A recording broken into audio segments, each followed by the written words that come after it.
Enter Zoom recording. Perfect. Come here. Awesome. All right.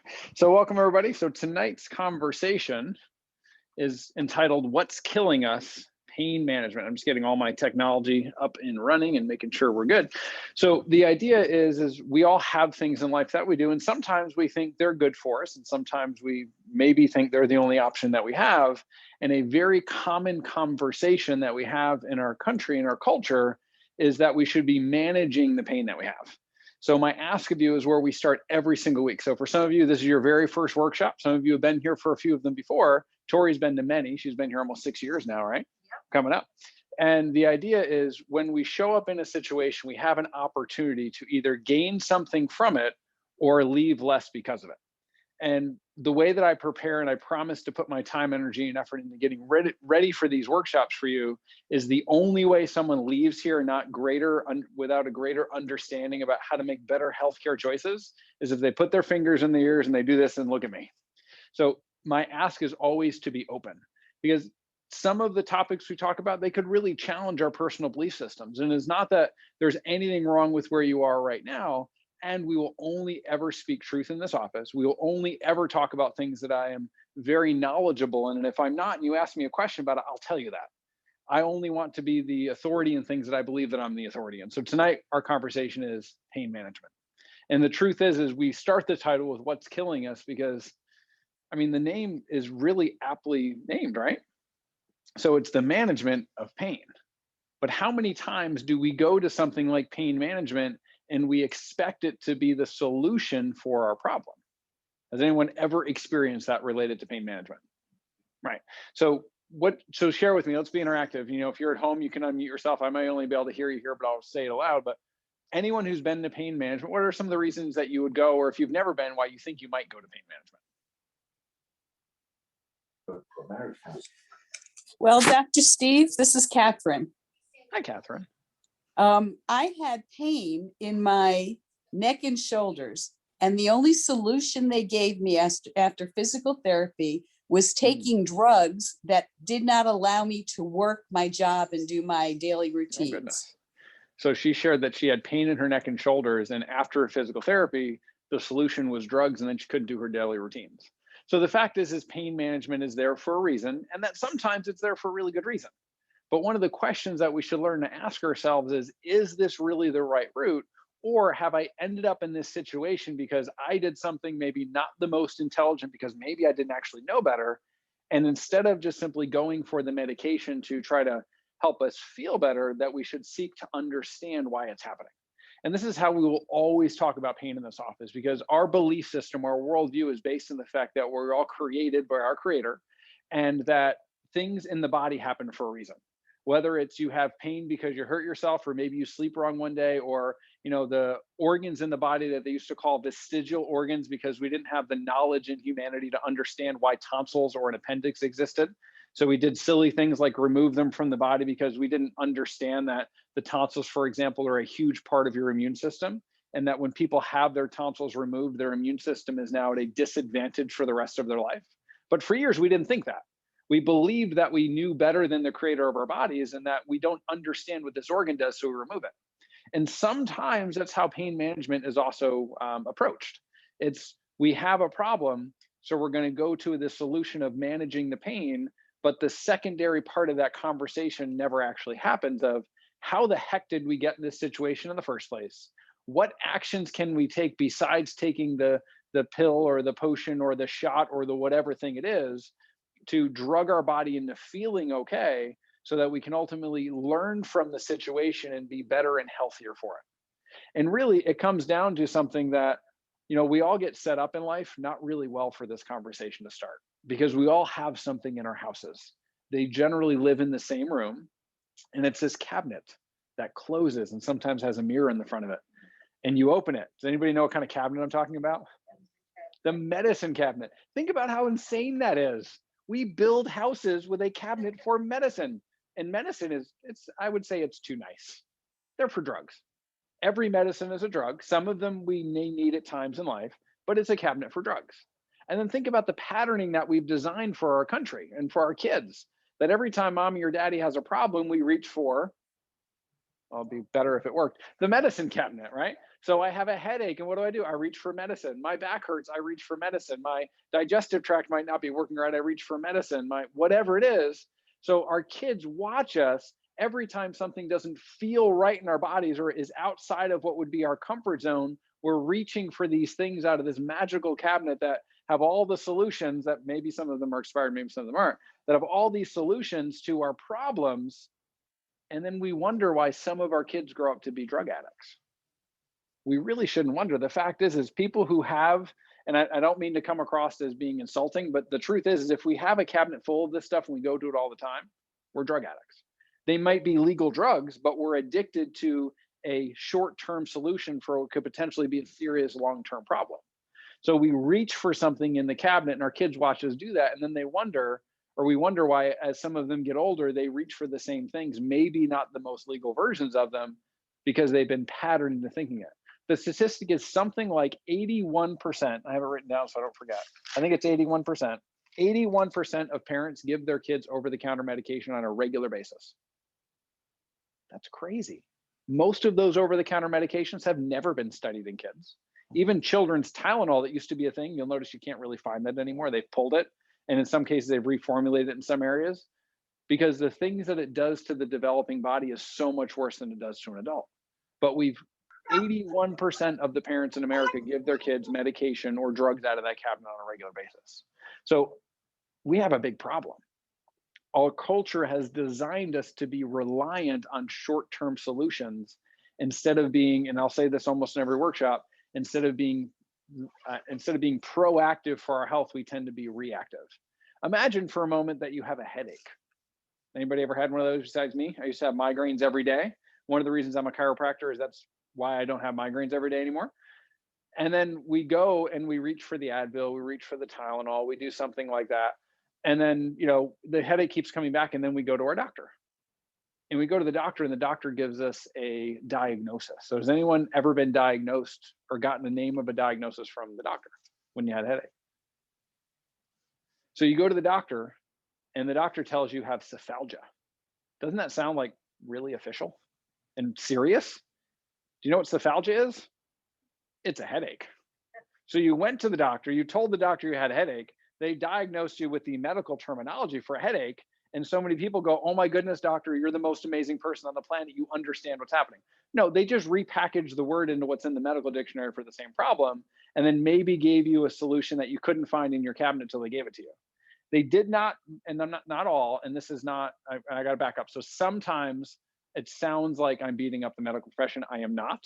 They are there for tragedy intervention. They are not shy about the fact that every single day they intervene with tragedies and save lives, and thank God that they exist and they can do that. And we can't expect to use a tragedy intervention approach to also teach us how to live at our absolute highest potential. The two systems can't work the same. Do we need them? Absolutely. Are there times that we need to go there and that they save lives, or they help us in a situation where, let's say, instead of headache, we have ridiculously high blood pressure, and the medication for the blood pressure helps bring our blood pressure down so we don't have a heart attack that explodes our heart? And then maybe they should have the conversation about, let's change your lifestyle to change your blood pressure. That doesn't happen all the time. So the idea to walk away from in our next roughly 20 minutes together is not that medicine bad, it's our approach to how we utilize it is the problem. Anything that is created has ultimately been created potentially for, maybe not anything, but for a good purpose that sometimes isn't always used as the good purpose. So my clicker, there we go. So the purpose of pain. So pain communicates what's happening in our body. If you've been to our prescribed epidemic workshop, I think it's coming up in 2 more weeks, we share stories of different people from around the planet who have experienced a different westernized healthcare system where they didn't just seek to kill the problem or kill the pain. It actually can indicate the progression of labor. That's ensuing in my life very quickly, by the way, if you didn't know. My wife is 38-ish weeks pregnant, something like that. So this is my opportunity for anyone here to be introduced to Dr. Sam if you haven't met him yet. I was planning this ahead. So Dr. Sam is our new associate doctor. He's in his 2nd week of training. And the plan, and he's doing an amazing job, so I see no reason that it won't happen, is if he accomplishes certain tasks by the time my wife gives birth, then the practice will stay open. He will take amazing care of all of you. We've been reviewing all of your x-rays, all of your findings, all of your care plans with him the entire time he's been here, so that your care doesn't miss a beat. Why maybe the pain that progresses with labor is going to give me the opportunity to spend a little time with my family this time as opposed to last time. Baby was there. I was gone for the weekend. I was back on Monday. So we have a better plan this time. So it also alerts us that we have an injury or an illness, and it can dissuade us from actions that could lead to even more painful outcomes. So now let's take a look at something like a steroid injection, right? So a steroid injection maybe could be used, we'll use the hip, for example, because someone's hip has a lot of pain in it, or maybe it's their spine, and the steroid is used to manage the pain. But does anyone know what the steroid actually does? And Facebook, see you later, guys. I went too long on Facebook, so join us on Zoom. So what does the steroid actually do? Anti-inflammatory, absolutely. Could it be possible that if we choose a worldview that we were created very intelligently, that inflammation might be there for a purpose? And inflammation actually helps with healing. And yes, sometimes we need to manage it. But the other side of what that steroid or that cortisol injection actually does is it eats the bone and the ligament and the cartilage in it. It's why whenever you get one, you're limited to a certain number a year. So now we remove the inflammation, we remove the pain of our body screaming, there's a problem here, please help me. And we keep doing the same exact thing we've been doing the entire time. And ultimately it breaks down worse. And eventually, maybe the only opportunity would then be something like a hip replacement. I mean, that legitimately happens every single day in the United States. But what if instead if we even went the route of putting that injection in the first place, we seek to really retrain that joint to potentially work more the way it should, take a nutritional approach to help the body rebuild the cartilage and nutrients in that area. So we don't just keep putting an injection in that's ultimately eating and destroying the joint faster, but helping us feel okay, and then maybe never need the surgery. But that's not the common conversation that we have. So right now in the United States, we have a big issue. Something around 116 million people live every single day with chronic pain. This estimate says a third of people, some estimates say it's almost half of the people, but chronic pain, we're going to get to the definition of what that is in a moment compared to acute pain. You're going to notice a hole in the definition that should be interesting to you, but that means 116 million people every day. Chronic pain is pain that does not go away. It's there every single day. By definition, it is debilitating to the point that they probably don't even want to get up and go to work or be functional with their families. A third of the country lives this way every day. So we have a responsibility to bring these conversations to more people than I can possibly reach in the walls of this office. Because if they're living under the umbrella of pain management and not seeking to look outside of, well, instead of just managing the problem, how do we actually potentially seek a solution for it? Then this issue is just going to get worse and worse. And we're going to talk about this a little bit more detail in 2 weeks at the Prescribed Epidemic Workshop. So here's the difference, medically speaking, between acute and chronic pain. So acute pain, we generally know why it happens. Chronic pain, we often don't know why it happens. The duration is short or well characterized. In fact, some definitions is between 0 and 6 weeks is acute pain, and then 3 months beyond is chronic pain. So anybody notice there's a gap there? So what happens to the people in the middle? I don't know, there's no definition there for it. And the treatment approach generally for acute is resolving the underlying cause. Ooh, that's interesting. And usually they call it self-limiting if we seek to understand the cause. But if it's chronic, the underlying cause and pain disorder outcomes become pain out of control and there is no cure. So if you're the person who's living in chronic pain and you get on Google and you look up, what do we do for it? And you see that there's no cure, what kind of hope do you have? Another big part of the issue of the healthcare, the tragedy intervention system that we've designed is, if you have chronic pain, they say right in the definition, I think this one's out of the Mayo Clinic, or it's from Harvard or one of the two, that there's no cure for it, you just had it for a long time. That's just simply not acceptable. So now we have to understand the neurology of why this happens. It's actually called the pain brain. So the longer you're in pain, it actually programs your brain to be more sensitive to pain. And if it's a spinal issue, like you have a disc problem, which so many people do and don't even know it, the disc actually becomes hypersensitive with pain nerves. The brain becomes hypersensitive with its response. And we continue on the course. I say you're here, you're doing something different already. So congratulations, because you're actually taking action. but we continue with the course of managing and drugging the problem away. Meanwhile, our body is so intelligently made that it is ramping up the ability to tell you there's a problem in the area. And for anyone who's ever been on an opioid or gotten those shots or been on pain management for any period of time, what do they tend to do as time goes on? Maybe none of you here have been on that route yet. More You build a stronger drugs. tolerance. Yeah, you build up a tolerance and they give you stronger stuff because they know neurologically what actually happens. The neural pathways, the feedback, the hippocampus, which actually regulates memory and learning, so that we haven't even gotten to the point of how it causes neurologic degeneration very quickly in the body. But we just keep upping the dosage of the management. Meanwhile, your body is calling out for more and more help. So remember, one of my desired takeaways for you when you leave this workshop tonight is that you seek to first understand why the problem exists and really seek counsel from healthcare providers that are going to help you navigate how to overcome it, as opposed to just simply taking that drug to help your body feel okay in the moment when never actually assessing the problem. Imagine if we did that in our relationships. I mean, we know in the United States, and again, I'm not here to judge anybody, but we know in the United States that less than half of the marriages actually make it. Because we don't just take this approach in the US to pain, do we? We take it to everything. We wait until there's a big problem and then we try to find a solution, and sometimes it's too far gone. So we lose the gray matter, resulting in cloudy thinking or poor decision making. So that gray matter is where our thought processes come from. It's our decision making. One of the great things about people who get adjusted is the research has shown that the frontal lobe is actually where the primary decision making and personality things in the body comes from. The moment you get adjusted, there's a 20% increase in function of your frontal lobe. So it's, while I don't say really jokingly, but some of our students take it this way, is come get adjusted before you go have that big test, because it is literally going to help your brain figure out those questions better. It's going to change the hippocampus, which regulates memory and learning. So now only if we have chronic pain do we now not have the ability to think and make proper decisions as well. We now have the inability to learn and commit things to memory. And I'm sure we've all seen this in people as they have this neurologic decline, and there's probably some kind of pain related to it, that they just seem to have more trouble kind of understanding what's happening around them. Then those neurologic pathways of feedback loops of physical pain and negative thoughts actually build up, because again, your body, your neurology is crying out for help, and we're just, in our culture, we're seeking to drug the problem away.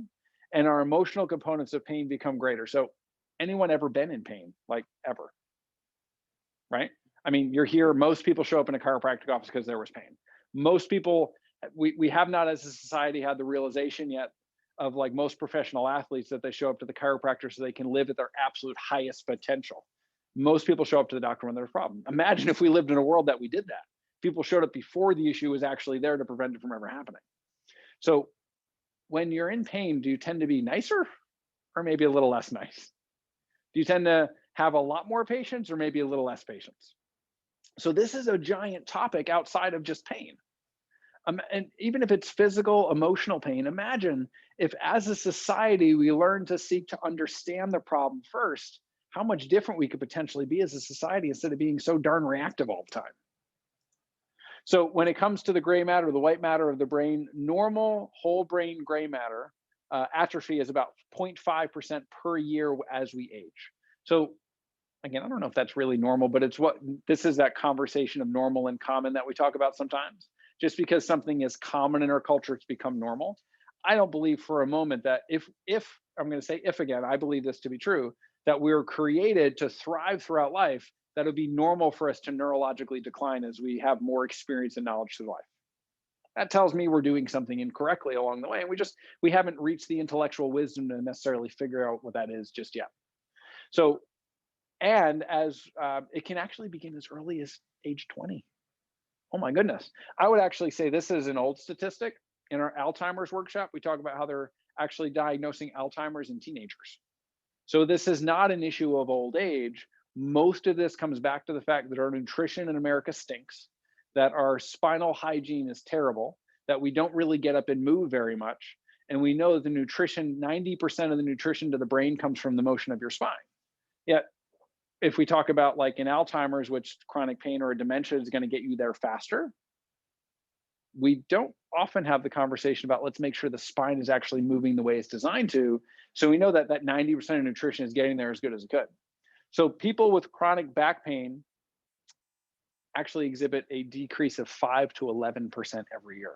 Not 0.5%, like 100 or 1,000 times more potentially, which would take 10 to 20 years of aging to accomplish that brain atrophy in normal life. It happens every single year. So if you know someone who's living with chronic pain, I would say you have a responsibility to go have a conversation with them, because this is a big deal. Even if they're okay and happy taking those medications, their brain, it's falling apart very, very quickly. And if they're a person that's important to you, it's of value to have that conversation. Even if they don't do anything different, at least you give them the opportunity to make a different choice. Because I would bet that most people that are on opioid drugs right now are on them because they didn't believe there was another option. They were in so much pain and so much misery because they had chronic issues of terrible, debilitating pain, that they went on that opioid drug because they thought it was the only chance they had to possibly get back to normal life. Never having the conversation, like we'll talk about in 2 weeks, about all the terrible things that opioid drugs actually do to us. But if they knew there was a different, better, healthier solution, I believe most people would have taken that solution. Maybe not everybody, but most people. So the solution, ideally, in the ideal world, is we stop the moment pain shows up and we seek to understand the problem. We don't reach into the medicine cabinet for the Advil, the Tylenol, if you're in the military, they call it vitamin M, that Motrin stuff. We don't seek the painkiller from our neighbor who had the opioids for their surgery and we have back. Like, there's crazy stuff. More than half the people that die as a result of opioids are because somebody tried to help them out and give them something they thought was a good idea, and then they become addicted to the problem. Meanwhile, they were never actually prescribed in the first place. But that's a whole different conversation for a different day. And we seek to strengthen the person. This is across the board. It doesn't matter if it's chronic pain, if it's the issue that during the pandemic, now 42% of the new US population for the first time in history is now obese. So obese is beyond overweight, 42% of our population. The average person that dies as a result, I did say that right. The average person that gets corona and doesn't survive corona has between 2.6 and 3.9 comorbidities. The most common one is they're overweight. In fact, in volumes, the people who are not surviving coronavirus, or if it's a different year, if it was the flu, or 10 years ago, swine flu, or whatever it is, it's because they have bodies that they didn't seek to understand what's happening. 42% of the population. Where the heck is the conversation in this whole thing about, let's choose to make better choices? Let's pay for programs to teach people how to eat, how to shop, how to cook, how to exercise if they can't even walk to their mailbox right now because they're in that chronic pain. I have not seen that conversation anywhere in the media. Maybe I've missed it. And if it was really about health, and where the heck is that happening? Because if we know that the people who are most devastated by this disease are the people who have these significant lifestyle decision underlying healthcare choices, then shouldn't we be teaching people how to be healthier as the primary? Like, I believe from the beginning that this is the potential for the world to wake up to the fact that we need to stop and take responsibility for our own health. I don't know if I see that happening, but you have the potential to do that because you've chosen to be in a place that's not just simply about, let's adjust the subluxation and hope you feel better. It's about equipping you with the tools so you never end up on the path of these chronic diseases that is so common for so many people. Because if we seek first to strengthen the host, then we have an opportunity to be better regardless what the thing is. So Hippocrates, most of us have heard that name before. He has said, look well to the spine for the cause of disease. So either he meant that if you look to the spine, you're going to find every disease. I don't think that's what he meant. Or he meant look to the spine because the spine and the nervous system is what controls and coordinates every aspect of every function of your health. And if there's a problem, it would be wise to look at the control center to see if the problem is, or if the cause of the problem might actually be coming from the communication portion as opposed to the organ on the outside. There was research done. One of them was called the Windsor autopsies, and the one that was more recent, it's not in my brain at the moment, but they basically, Dr. Windsor in 1905 or something said, hey, what are these crazy chiropractors talking about? Chiropractic was around for about 10 years at that point. Said, if you get adjusted, you're healthier. What the heck does that mean? So what Dr. Windsor did is if they knew someone died specifically of heart disease, kidney failure, whatever it is, he did an autopsy and he traced the nerves from the organ that was the failure of that person's life back to the spine. 98% of the time he found that that joint was subluxated, degenerative, and pinching down on that nerve so it couldn't function the way it's supposed to. Now, ultimately, we're not going to get out of this life alive. I'm sorry to break it to you. And we could go through life being incredibly thriving and vibrant, or we could go through life, which unfortunately is so common in our world now. Like one of my grandparents ultimately succumbed to dementia and Alzheimer's, and she didn't have a clue who anybody was. And that's just simply not okay if we can do something different. So I believe that, I mean, if we call Hippocrates the father of modern medicine, I think he'd be kind of upset right now. Because modern medicine primarily is about helping us tragedy intervene. And if we think just about pain management, it's about managing the problem instead of understanding and doing everything in our power to fix the problem. So another great quote that I added into this workshop for the very first time is, when you raise up the host, the things you deal with are the most. There is no one on the planet that would not benefit from a healthy functioning nervous system, which means every single person you know, I don't care if it's me or the chiropractor down the street, they deserve to themselves to at least get their spine checked to find out if the darn thing is working the way it's supposed to. It doesn't matter if they have pain or not. We have something in our office called the 14-day benefit. Anybody remember what that is for the three of you who just started care recently? Aha, we just trained on it this week for a reason. So the 14-day benefit states that we care so much about helping people just simply learn about their health that anyone in your immediate family, as long as they come in 14 days from the day you started care, that I will gift my time, energy, and effort to discover if there's something we can help them with. It is not for the purpose of getting more people in the office and more people on the tables to get adjusted. It is 100% for the purpose of getting more truth out to help more people have the ability to make a better decision. Whether they choose to get adjusted or not isn't really important. I mean, it is. Whether I'm even going to like them or they're going to like me, or I'm going to create more stress in their life, who the heck knows? But if they have a spine and a nervous system, we should listen to the guy who's considered the father of modern medicine and actually take action and understanding if it's working. And God forbid we're on one of these tragedy paths that we have some significant health challenge, like so many of you that you came in, and thank God you chose to be here. And if we're on that route, then we should definitely do something different than just continuing to manage the problem. And if we're not there yet, let's be like those professional athletes that, why they are allowed to play, I think it's in Florida, right? It's like NBA's in Florida right now, I think. I don't know. I don't watch that stuff. But we're now getting to watch the people that will spend ridiculous amounts of money to go watch perform at the peak of human potential. They all get adjusted. They don't get adjusted because they're in pain. They get adjusted because it helps them function at their best. So if your goal is to be your absolute best, one of the things that we believe in our office is something called lifetime care.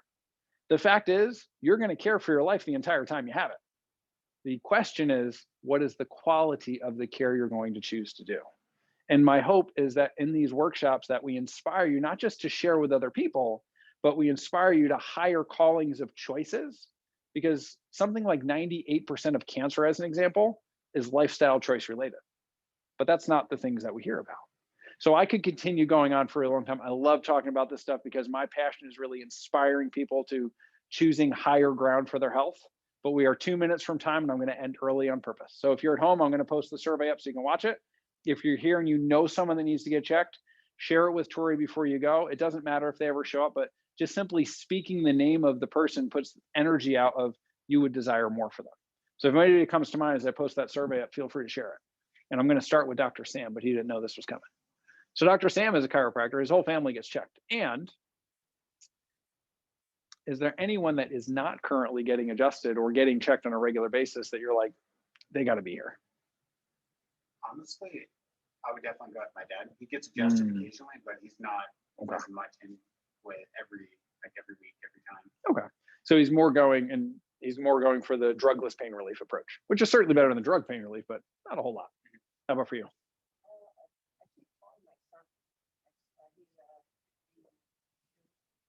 What's your son's first name? Scott. And he's always very weary. And he's also weary of traditional doctors as I am. Okay. But, you know, I hurt you, and you know, no, I said, I've been going to chiropractic for years. Yeah. Absolutely. And everybody in their own time. And I know he's getting older. He's saying that he's back. Maybe Could be. And maybe one of the ways to convince them is just invite them to come along to a workshop. So we can see that this really isn't a scary place. At least I don't think so. How about for you, Charles? Your parent, which parent, mom or dad or both? Both. So Tori loves writing down just first names. It really builds up her statement of desire, which is what? Okay. To make a positive difference. Tori loves to make a positive difference in people's lives. How about for you? Nobody comes to mind just yet? All right, I'll ask you again tomorrow. So maybe the person that's helping you get care should come get checked. That could be an idea, right? I'm talking to you, Heidi. Yeah, maybe, yeah, Right? I mean, maybe Robert, he's helping you be able to be here. So wouldn't it be a value for him at least to come get checked to see if there's anything we could help him with? yeah. Absolutely. He's never been. Oh, that's inspiring that he's helping you be in this process. And how about for you? It's a bunch of people. So what if we only pick one person? Adam. All right. Awesome. So thank you all for being willing to share those names with me, or maybe there was a few in your mind you didn't even say aloud, but we deserve as a country and a community to have the greatest healthcare in the world because we have the greatest doctors in the world.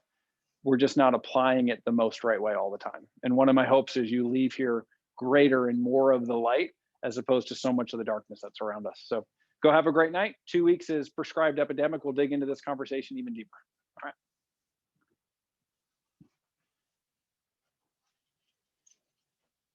And